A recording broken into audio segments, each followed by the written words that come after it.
Namastê. Vídeo 2, agora falando sobre Smart Drugs, sobre as drogas inteligentes, sobre a inteligência natural das plantas. Você sabia que as plantas têm uma inteligência natural? Por ela mesma, ela tem essa inteligência. Ela sabe os caminhos que ela deve percorrer para ela bem viver. Assim como a gente sabe também, elas também sabem, elas têm esse dever aqui de o mesmo que o nosso, de propagar a sua linhagem e de permanecer viva. Então, elas têm essa inteligência. Então, o que eu quero trazer aqui de reflexão para vocês é que, dentro da perspectiva ayurvédica, é um pouco diferente esse olhar, da planta. Por quê? Por que é um pouco diferente esse olhar da planta? Porque a planta, ela vai ter um complexo de elementos, ela vai ter um complexo de nutrientes, de formas de reagir. E aí, o que acontece? Nós estamos acostumados, nós estamos indo por um caminho reducionista dessa planta. Por que a gente está indo por um caminho reducionista dessa planta? Nós estamos indo por um caminho reducionista porque a gente busca pegar uma planta, hoje em dia, descobrir quais são os marcadores dela que vão ter importância. Ou seja, a gente vai isolar um princípio ativo dessa planta, vai potencializar, vai colocar dentro de uma cápsula e vai oferecer para a pessoa. Fernanda, tu concorda com isso? Olha, cientificamente eu concordo, mas eu também discordo. Porque existem pontos positivos de você isolar princípios ativos, e existem pontos negativos. E a gente tem que saber discernir que existem esses dois pontos. Isso é comprovado e é dessa forma que os remédios eles são colocados no mercado, através desse sequenciamento, dos constituintes químicos da planta, e aí a gente vai isolar aquilo que a gente conseguiu fazer em pesquisa que faz bem para a pessoa. Isso é muito bom, porque isso pode te levar a curar doenças agudas, tirar a pessoa da crise para ela poder seguir adiante. Então, não acho que isso seja algo negativo. Entretanto, eu acredito que para fazer tratamentos de pessoas que estão saudáveis e tem outras doenças que não sejam doenças, que não estejam em crise, que não estejam com risco mortal, como fizeram fazem com tudo um pouco, como é o caso da cúrcuma longa, que isolam a curcumina e metem ficha nas pessoas. Você vê demais isso. A Ayurveda usa há muito tempo a cúrcuma longa, que são as raízes da planta do açafrão da terra.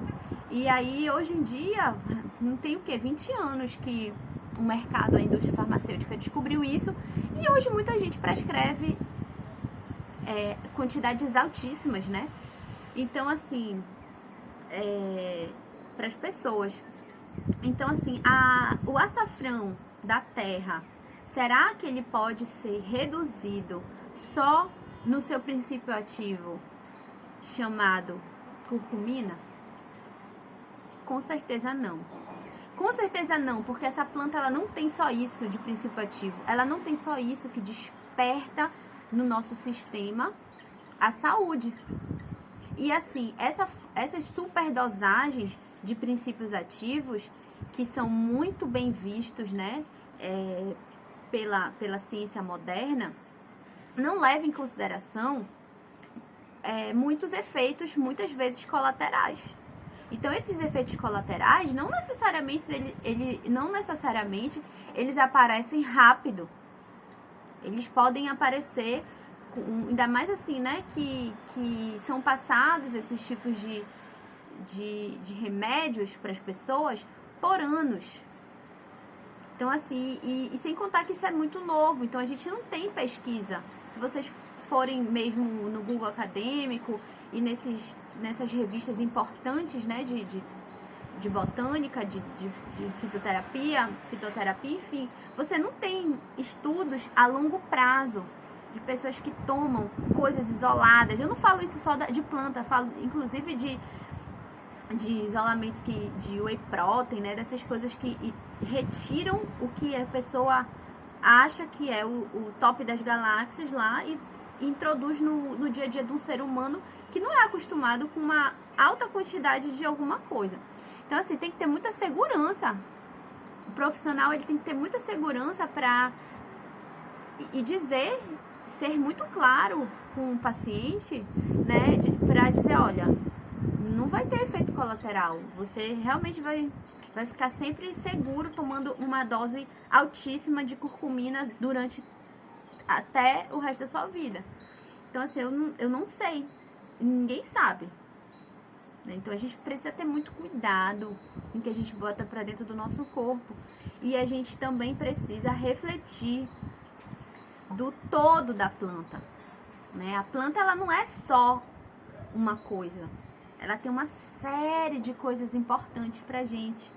Uma série de coisas. Então, quando a gente passa a consumir, imagina, dava pra gente consumir, viver de comprimido? A gente, se fosse essa lógica, a gente ia ter, né? E existe, na verdade, esse tipo de proposta de alimentação onde você se alimenta somente de comprimidos, porque já tá todos os nutrientes extraídos.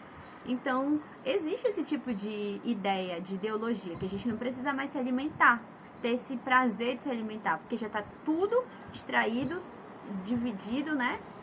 Pra gente botar pra dentro do nosso corpo. E aí que tá o fio da meada, o bom senso. O bom senso. O bom senso do profissional e o bom senso do paciente.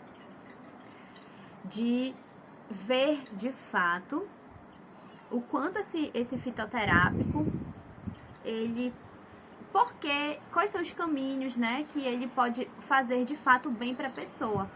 Então, assim, a planta, no geral, tá aqui uma planta, ela é complexa. Ela é complexa. Então, a gente não pode fingir que ela é só um ponto, né? A gente não pode fingir que essa planta, ela não é rica, ela é muito rica pra gente reduzir só num ponto. É interessante a gente saber que ela tem esses princípios ativos isolados para casos graves? Mas isso não é